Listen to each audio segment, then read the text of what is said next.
Hello everyone.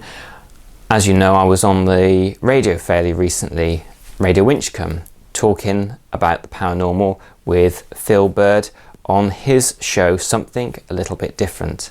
I had an amazing time, and I'd like to thank Phill, his guest, and the person who also sent in the email. I had a really enjoyable time, and I got to learn some new interesting stories.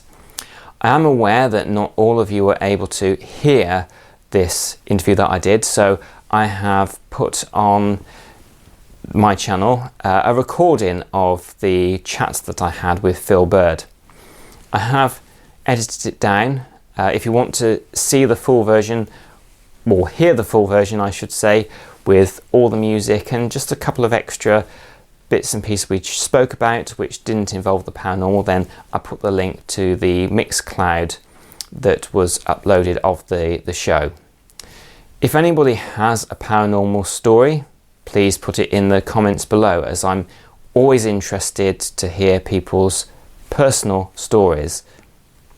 Thank you for taking the time to listen to this video, which is going to be a static picture of me. And I hope you enjoy it as much as I did being on Phill Bird's show. Coming up to 1:15 then. I'm never early. You'll get to know that if you become a regular listener. But I did say on social media that Paul was joining me at 1:15. But we are early, Paul. How are you? We are early, which is fantastic. And it's a privilege and honour to be back. So thank you so much for saying that I can come on and talk about the paranormal with you. It's been a number of years, hasn't it? It has, yeah, absolutely. I think it was something a little bit vinyl last time we You came in spinning vinyl. Yes. That was a late night show, wasn't it? It was, I had my decks in the studio. Yeah. And also you came to speak to us in your role as hypnotherapist on past life regression, didn't you? Exactly. So yeah, that was fascinating. I think it was one of the first radio little interviews I did on the past life regression. I was on BBC Radio Gloucestershire talking about helping a lady quit swearing, so that was an interesting one to do. Was she live? Had she quit? She had quit, and she did go live, and fortunately it worked. Right. Oh, interesting.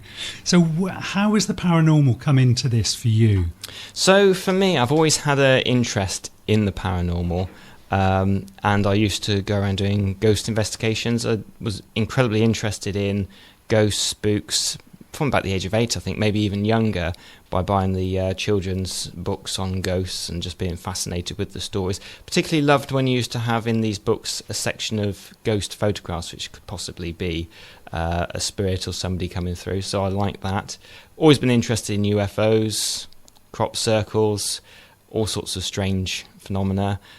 Whether you can call it on the paranormal, but I also got an interest in big cat sightings as well.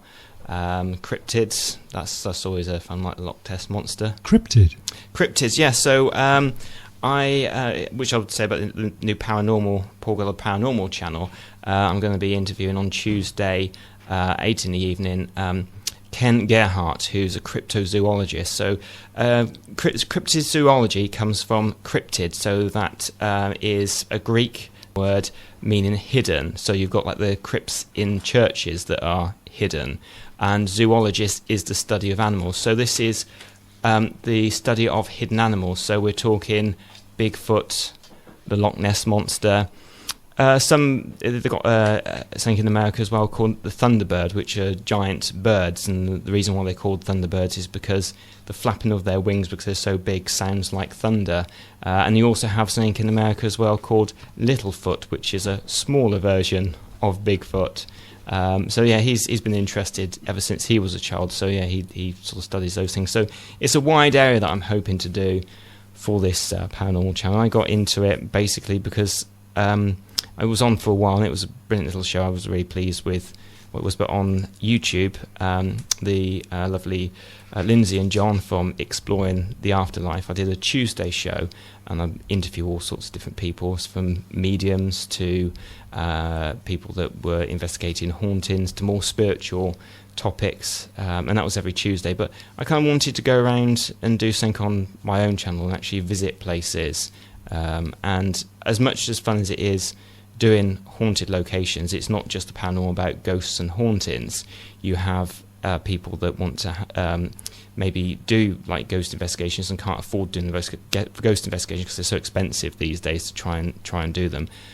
So you've got the people that might want to go and have like a pint in a haunted pub, or a meal in a haunted pub, or travel to a haunted castle. So that's the way I'm doing about it, is for your paranormal. You've been in St Breville's over the weekend, haven't you? I have been in St Breville's over the weekend, which was really good. So that was the lovely Jane Harris. She's on the programme Help My House is Haunted, if anybody watches that one. I highly recommend it. And she booked me and my wonderful friend Lynn and some other wonderful people to do little breakout groups. So I was doing past life regression on Saturday. On Friday, I was doing tapping into place memory of St Breville's Castle, see if people can come up with the same thing, what the place would have looked like, the people that resided there, and see if there's corroboration. Something very similar I did because I was invited on to Help My House is Haunted on season 4. What's that? Is that telly? So it's telly, yeah. So sorry, I don't have a telly.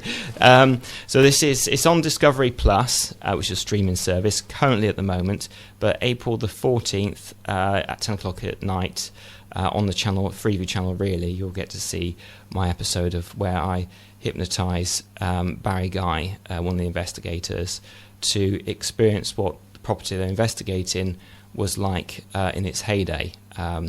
So that was quite fascinating. He was walking around the building, pointing out things with his eyes closed. Fortunately, he didn't fall down the steps or anything like that. He was completely fine. But yeah, it was fascinating to see him do this, and yeah, really enjoyable to be involved with television in that capacity, because I've always loved media, loved radio, and delighted to be on it. And your YouTube channel, Paul, what's that called? So it's called Paul Goddard Paranormal, and it's a YouTube channel. It's building up at the moment. Like to get people's own personal stories. Got a few things on there at the moment. It's relatively new, so I like to get as many stories as I can. Currently at the moment working on doing a documentary on the corner cupboard in Winchcombe, and they were very accommodating, wonderful food there, and it's a fascinating building. It used stones from the former abbey, and it was a farmhouse before it became a pub. Although it's one of the oldest buildings, it's actually a relatively new pub. So I'm doing a documentary on that. I've done a little video about atropopeic markings, which is atropopeic markings, and please don't get me how to spell that. So what this is, it taps into beliefs. And you might see old timber frame buildings where it looks like candle scorch marks in the side on the wood in the door frames, etc. And what they used to do with this, they used to burn a candle deliberately on the side of the door frame, because there's two theories behind it. They believe that either the light from the candle would protect the building, or the other theory is that if you burn a little bit of the building, then the rest of the building won't catch fire. So it's kind of like a belief system that they had. Until fairly recently, it was thought that these markings were just done by accident, by people carrying the candles and getting too close to the woodwork. But somebody did some research and found out that you have to hold the candle, I think it's 45 degrees, hold it there for 15 minutes to make the mark. Then they would then smooth it down, scoop it out a bit, and then hold it for another 15 minutes. So it was like very deliberate that they would do these markings. Newark Park has some interesting ones there. They've got it scratched into the wood frames. Newark Park, it's fairly local. I can't think of where it is exactly at the moment. It's not in Gloucestershire, though, is it? It is Gloucestershire, yeah. Really? I'm going to get it up on my Newark Park. It's a National Trust property. It's near the Strouds. Durham, something beginning with D. I'm going to look it We'll up have a look. now, actually, yeah. Paul's here with me live this Sunday evening on Radio Winchcombe, talking about the paranormal. I looked up in my Advanced Learner's Dictionary, Paul, the adjective paranormal, that cannot be explained by science or reason, and that seems to involve mysterious forces, and the synonym would be supernatural. If you at home have got a tale you want to share with Paul, and see if he can give you any interpretation of it, then if you're listening this Sunday evening, please get in touch by email, studio at radiowinchcombe.co.uk. We can read that out, or if you give us your phone number, we'll call you back, put you to air, and you can chat to Paul yourself. Did you find out where it was? Yes, it was. It's Oslerworth near Wootton Under Edge, so not too far away. I'm thinking of Durham Park, I think. Yeah, Durham Park's fantastic as well, but they also have a demon maze etched into the wood as well there, which is really interesting to see. Going back to you talking about crop circles and UFOs, Rob from Prestbury, his ears have pricked up, a number of months ago, he requested Love Is All Around. Do you remember the Wets had a big hit with that? A massive one, yeah. That wasn't the original, I don't know whether you know that. It was the Trogs, and Reg Presley wrote that. Now, he was still working in the music industry, but he'd got other interests as well. And from all the royalties he got from the Wets version of Love Is All Around, and the fact that it was in Love Actually, it was in 4 Weddings and a Funeral, he used those royalties to fund his research into crop circles, into UFOs. And after I played the record, Rob, I just said, oh yeah, Reg Presley. So somebody made me Google him, and I saw this. He'd written this book, because they had a hit with Wild Thing as well, the Trogs. And he's written this book, which I've subsequently got and read. It's called Wild Things They Didn't Tell Us. It's an amazing book. I'll have to get hold of that myself. It sounds really good. Yeah, I do remember I used to see him on various chat shows talking about the crop circles. He used to be part of the Crop Circle Society. So, yeah, he, I think, played quite... I think in Cheltenham or somewhere, the Trogs came a few times in the Axiom. If you remember the Axiom in Cheltenham. In Winchcombe Street, yeah. Yeah, that was it. Just up from the Odeon. And I wish I just had an opportunity to go and not interviewing for the Trogs, but just interviewing about the crop circles, because I'd have been so fascinated. It's been on your radio. It's only just come on my radio. Yeah. Wow. Okay. Paul Goddard is my guest. He's talking to me about the paranormal. I've also got another guest in the studio who's just wandered across from the green room opposite. Radio Winchcombe, Steve Davis. Hi, Steve. Good evening, Phil. How are you? Yeah, I'm good. You all right? Yeah, very well. It's very, in between my little recording sessions, hearing your chat. Spooky goings on, eh? Spooky goings on. You've got something you want to share with us? Yeah. Look, I'm a natural skeptic, you know. I just always have been. But you can't deny what you see with your own eyes, can you? And when my son Ola was just born, we had a home in Eastern Avenue, had blackout curtains in the room, and when these video baby monitors, they were quite new at the time, it was black and white. And I kept seeing specks on it, but they weren't specks of dust, they were orbs, definitely they were orbs, orbiting, and I thought, could that be car headlights coming in through the window? Could it be that? But the blackout curtains were there. So I stood in the room with Oliver, completely dark. I saw nothing, but when I watched the baby monitor downstairs, we had it, the little video output going to the back of our big plasma telly. Do you remember those big heavy plasma tellies that was on the wall? You know, very low def, but we could see the orbs. And I watched it for literally hours. But they were moving. They were moving slowly. I'm making, with my hands, these gestures, but moving slowly and stopping, then moving back, moving forward, up, down. Must have been between 4 and 6 orbs at a time around Oliver's cot. Now, we had suffered on both sides of family bereavements within the 12 months prior to Ollie being conceived and born. I don't have anything to do with it. I don't even know if they were supernatural. But it was incredible. And it happened night after night after night. I've heard of it with photography. Maxine in Cheltenham, I've spoken to her about orbs. She was big into it. I haven't seen her for a number of years. And Gail Force, I did a programme down in Cornwall, something a little bit Cornish actually, and I had Gail Force. Do you know Gail Force? She used to write for a magazine called Connection. Oh, I do know now. You said the Connection. And she came on and was talking about orbs. She photographs as well. And all right. But I've only heard of them in photography, not video. Have you come across this before, Paul? Yeah, so during my ghost hunting days, they used to appear on video quite often. Oh, really? Yeah. So they do move around. You get flashing orbs as well, actually sort of flicker. They're really interesting when you see those ones. But yeah, on my channel... Can you just describe what an orb... So yeah, an orb is a ball of light, and... that's what I saw, was a ball of light. Yeah, people in the paranormal field believe it's the first stage of a manifestation of a ghost before it actually goes into the full body manifestation. And the idea is that it's the easier way of spirits to move around as being a ball of light rather than the whole, because it takes a lot of energy to manifest. But it's really interesting you say that your family had some bereavements on both sides, because not long after my dad passed away, both my mum and myself were taking photographs using digital photography. They appear on digital photography more often, but they have as they would videos. Yes, yes. But they do appear on normal photography as well, but less often. Like the old sort of 35 millimeter. 35 mil. Yeah, 35 Showing millimeter. your youth there. Yeah, absolutely. But we were getting many orbs not long after he passed away, and clusters of orbs as well. Yes, it was a cluster. Yeah. I must say it was a cluster. It's an incredible moment to be able to talk about this. I've kept this kind of hidden for, Ollie is 19 this year. There we go. And he's a very... You didn't ask anybody at the time? No, I nothing. suppose you didn't know where to go. No, of course not. I don't want people think I was crackers. But may I ask, in your experience, is the fact it's a newborn, would that bring something out of the ether? I'm not so much about the newborn, but it could potentially be. But I think maybe that special occasions and big moments like having a newborn... Yeah. Birthdays, anniversaries would be when the spirits would be around. You certainly see this. I made my little cousin when he was 6. I made him a little train set, and I took pictures of it.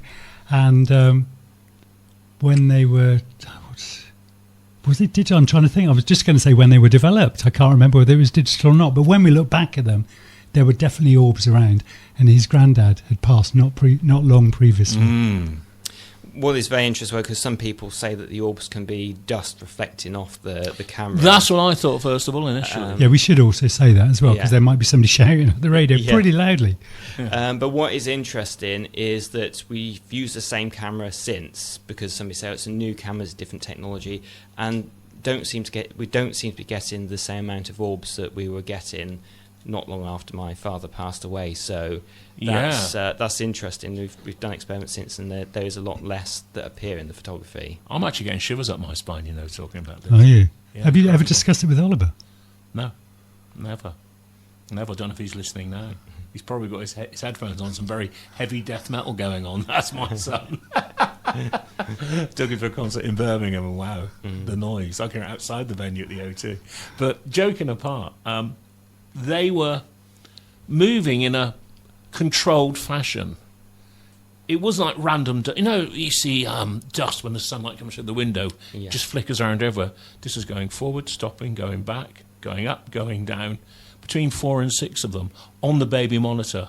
But again, just coming in here and putting in another perspective, when would you have had a video running in a darkened room with blackout curtains at another time? You wouldn't, would you? No, it was a baby monitor because he was newborn. And Ollie had some issues as well. So it could have been there anyway. It could have been, yeah. I mean, a controlled experiment, I suppose is the right phrase, wasn't done, was it? No. But Ollie did have difficulties. He had he didn't make it. Really? He was in Scooby in Gloucester Royal Hospital. Special care baby. Yeah, that's right, Scooby's. And I don't know, maybe things, looking at the spiritual side of it, maybe things were elevated because of that and what we went through as well. I'm just clutching at straws, but to me it seemed extraordinary. It didn't... I mean, I used to be a commercial pilot. I have seen unidentified flying objects. Have you? Yeah, I can tell a satellite going over, no problem. Remember when COVID was happening, you and me were chatting about the space station going over? Do you remember that? When I was isolating, you brought the beer for me. That's right. I hadn't drunk too much, that honest. But when I was flying professionally in the 90s, early 2000, I saw things in the sky that were lights. Only at night this would happen, lights. I was at between 34 and 37,000 feet. I'd say they're at least 20,000 feet above me. Above? And moving quickly, then stopping, going backwards again, almost orb-like, like the orbs did. There seemed to be, like the orbs and the UFOs I've seen, some intelligence behind it. Well, a UFO is unidentified. Of course it is. Of course it is. Anyway, I'm digressing. Anything else while you're here? While I'm here, no, that's about it, really. I'm going to have to watch a comedy programme if I go to sleep tonight. Just before you, when we came up the stairs and we were chatting, Paul, and then this voice came out of the recording studio opposite and said, "Excuse me, I didn't know you were in there, Steve, but you said premonition. You get a lot of premonitions." Yeah. So that is something else. I do. And I'm going to... Actually, one more thing I will throw in there, if that's okay. When I was driving back... from Bristol Airport, this was 2004. Again, Ollie just been born. I was still flying him professionally.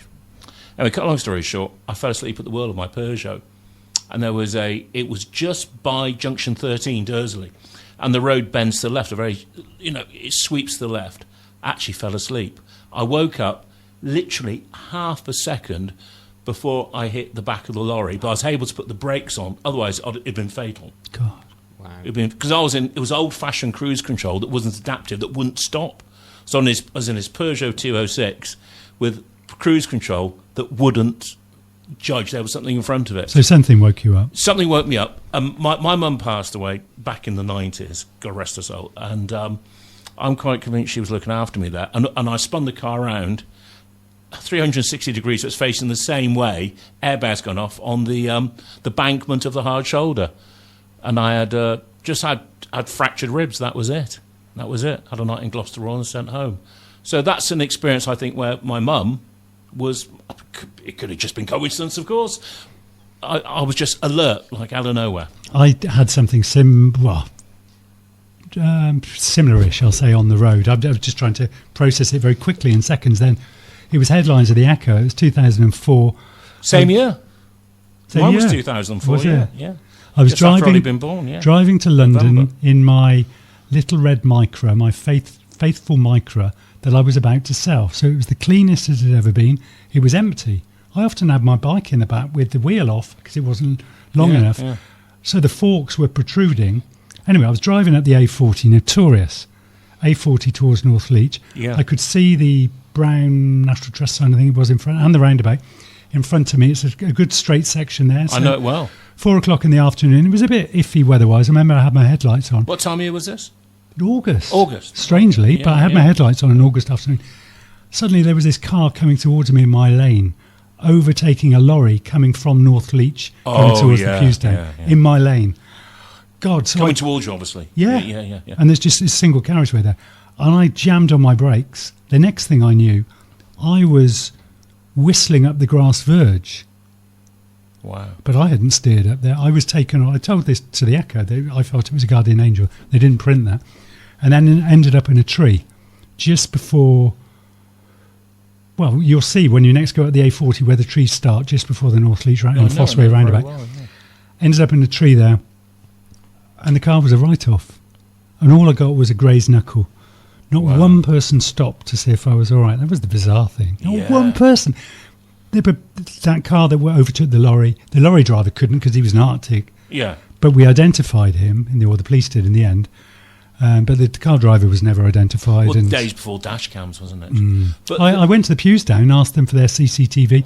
There was a petrol station up there, and they didn't have any, so we didn't. Anyway, I went to the scrapyard just to get my things out because it was towed away. And I said, out of interest, what speed do you think I was doing? They said 30 to 40 miles an hour. So I was blooming lucky. Very. And I still had to go up to London the next day to buy the car that I was going. That's the way to do it. Get behind the wheel again. Yeah, exactly. Straight away before any fear starts kicking in, you start thinking too much about it. But it's interesting you said that because we had a family member who was working underneath their car, and he said that the jack, which he had it propped on, actually fell over. But he remembers looking at it, and the jack was on the floor. And he thought, I've got to get out of here quick. So he rolled over and it just caught his shoulder and grazed it as he came out. But something was holding that car up for a short amount of time. Wow. So it was flat and he was still able to get out. Yeah, it was flat and it was being held by something. Wow. I've heard of tales of, that sounds wrong, stories of some good friends of the family. Vondi was struggling with her late husband and she called out for help. She couldn't pick him up. And then she was able. She felt there was somebody else helping. Mm-hmm. I've got an email in from Malcolm, which I'd like to share as well. He's telling me some things here. Is Radio Winchcombe my guest this evening, if you're listening Sunday afternoon, if you're listening Monday, is Paul Goddard, local hypnotherapist, with a passion for the paranormal. Indeed, yes. And it's great as well that you're broadcasting from today so much further. And you know, it's one of the most haunted places. I think it's actually known as the most haunted village in the whole of the UK is Prestbury. So I'm hoping to get more stories from there as well. So if anybody does have stories, I'd love to hear, either email or phone tonight. But I think the most famous one in Prestbury is the Black Abbot. And I have heard, because I just heard it's this Black Abbot that appears in Prestbury, but it seems to be, because I was doing some research and checking out all little bits of information about Prestbury and places around, that he tends to be seen more on Christian festivals like Easter, Christmas and All Saints' Day. But I have actually spoken to somebody who claims to have seen them. They were driving through Prestbury, and there was this what looked like a Black Abbot right in the centre of the road. He just swerved round it and then put his foot down the accelerator a bit more and got out there. He's not sure whether somebody was just having a laugh or whether he actually did see it, but that's the only report that I've heard of anybody saying to me that they've seen the famous Black Abbot of We're Prestbury. talking paranormal, as I said earlier, in case you just tuned in. We're not necessarily just talking ghosts. It's anything that can't be explained. I've never seen a ghost or sensed one around. Have you? Yes, I have. This was the Age Concern shop. I mean, I've done in Ghost Investigate, but the one which is, it couldn't have been anything else. I was in the Age Concern shop doing a ghost investigation. We had night vision cameras, digital cameras. Where was recording this? equipment. Age Concern? Sorry, I should have said that, shouldn't I? In Gloucester. So it's the Age Concern shop in Gloucester. And it was relatively quiet, but we were packing up for the end of the night. And I saw come in from what looked like a corridor a lady. She was very much in what looked like a 1950s dress. You know, that sort of country 1950s dress, which could be, well, even today, that country dress, which doesn't seem to date really, but it kind of looks very 50s. Released the catch of a fire door. The fire door slammed shut. And then I just saw, because there's a little window in the door, her go off down the corridor. And as so many people do, I first of all converted it to reality. So I thought, oh, somebody's just locking up. And I thought, well, hang on, we're the only ones in here. It can't be anybody else. Where she saw her come from, which looked like a passageway, was all blocked off. It actually leant through. I don't know if it's the same now, but it went through to an estate agent's. And even if that wasn't blocked, it was all bolted and padlocked where I saw her disappear to. But it was just like I was looking at us in the studio at the moment. No kind of see-throughness. It was just a solid person, and it was only the fact that she shouldn't have been there, and the fact that where she came from, she couldn't have come from. It was through a solid wall.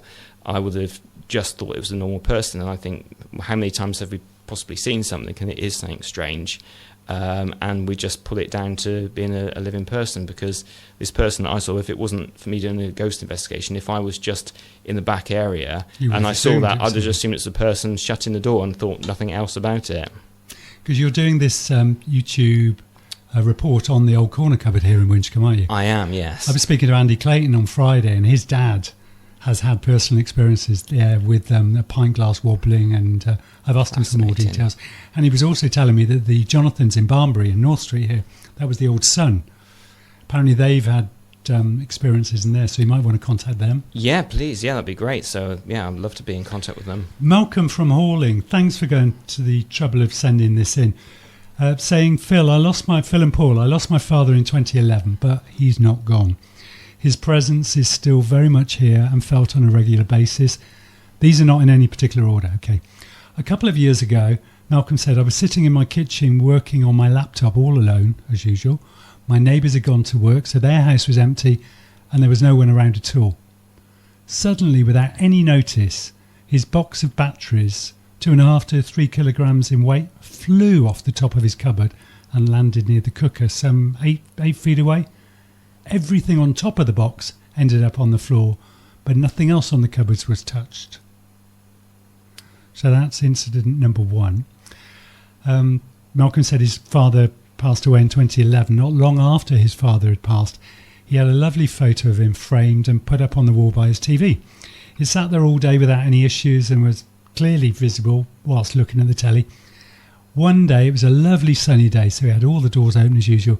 Went outside for one reason or another, maybe to feed the birds or something. When he came back in, the photo had disappeared from the wall. He looked around thinking it had fallen, but the fixing screw was still there. He then found it face down under the kitchen table, undamaged, no broken glass, nothing.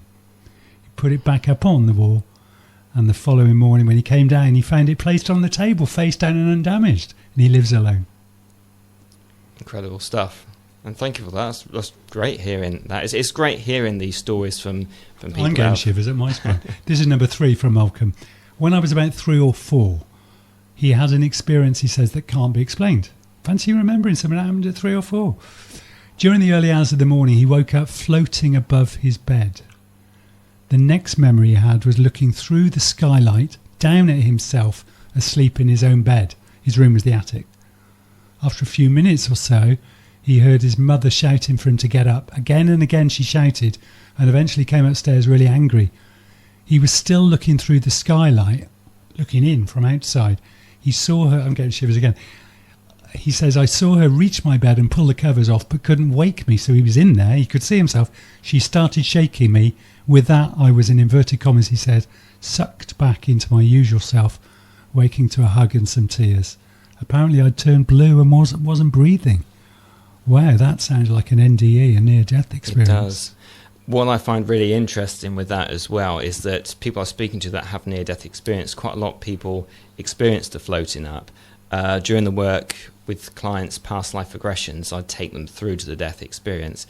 I'd say most of the time, about 90% of the time, people always have a sensation of floating up at the end. I don't get very much of the light at the end of the tunnel. Surprisingly, it does happen occasionally, but it seems to be the majority of people, when they have the moment they pass over, is this floating sensation from the body. Light can often be during surgery, can't it? It can, when yeah. it's hit or touch or go. Yeah, that can happen. A friend of mine certainly had it. Oh, right. And she felt very... She was, I don't know how old she was then. She told me when she was in her 80s. Sadly passed now. But she felt this really strong attraction to this peaceful, beautiful love, this light at the end of a tunnel. Wow. But something said it's not your time, and she came back. Mm. But you hear that a lot. I hear that quite a lot of people saying it's not your time, and then they come back. Malcolm says, I have many, many more experiences from over the years, but these are forever at the forefront. I'm not surprised. Wow, thank you, Malcolm. Thank you for sharing. It's coming up to 5-2. It's Radio Winchcombe. It's Phill Bird here. Something a little bit different. It's the name of the show. It's been running a good 10 or so years. And Paul Goddard's my guest, local hypnotherapist. You're in Gloucester, aren't you, Paul? I am in Gloucester, yeah. So, yeah, people can see me for either past life regressions or NLP and hypnotherapy, which you were talking about during the music, or just standard hypnotherapy as well. So if people want to quit smoking or feel more confidence, sleep. Funny enough, people always say when I do live shows of hypnosis that they feel they're going to fall asleep. So I kind of have that boring voice, I guess, probably. I would say it's boring, soothing. Thank you. I've gone for past life regression, and she wasn't able to hypnotise me. But yeah, so I never went down that route. But I never discovered anything. I bet you hear some tales though. Oh yeah, I do, absolutely. And I'm always fascinated, and I put it under that umbrella of the paranormal. But I did actually have a lady at St. Bravils who said that I was the first person to be able to hypnotise her. And I'm not blowing my trumpet there, because I think sometimes people just connect with others. So I'm sure there's people that I've struggled with that have gone to somebody else, and there's just that rapport that goes on, that people can go nice and deep into the hypnosis. If somebody wants to share something with you, have you got an email somebody can get hold of you, Paul? Yeah, please. So the best way of contacting me is Paul at Paul Goddard NLP for neurolinguisticprogramming.co.uk. Run that by me again. So Paul at Paul Goddard NLP, and the NLP stands for Neurolinguistic Programming. So it's November Lima Papa.co.uk. Well, I'll pop that up when I put this on Listen Again. If you give me that email, I can put it up there. So amazing. You can connect with people that way. Yeah, thank you. Well, thank you for coming over. Good luck with the YouTube channel. Remind us of the name of that. So it's Paul Goddard Paranormal. Paul Goddard Paranormal on YouTube. He's been at St. Breville's over the weekend. You'll find some fascinating stuff on there. If you want to be in touch with Paul, then please get him on that email address, and you can be in connection. And fascinating. Thank you for watching. Thank you for being part of this YouTube channel, and I look forward to bringing you the edited videos that I'm currently working on. All the best now.